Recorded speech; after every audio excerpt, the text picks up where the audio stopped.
પેલા તો તારા વારના લવને તને જાજી ખમાય છે. માતાજી અરે આ સવારના સૂર્ય નારાયણ ઉગતાના સાથે મારા નાથ નગર સરસા કરવા જતા જાતે હું જોઉં છું એ કાકમાં શ્રાવણ એ કાકમાં ભાદરવાની જેમ ઝીણા ઝીણા આંસુ પડી જાય છે. એવો તે મારો છોકરો આંતેલો છે. કોને કપરાવે એમ કીધા છે કે આજ મારા રાજા મને જોઈને અવળું ફરીને ઉભા છે. તો લાવ પેલા તો એના શરણમાં લાખો લાખો વંદન કરું.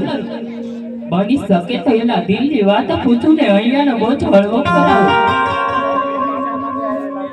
એ હારે આજ સતી આવે રાજનના શરણે નવે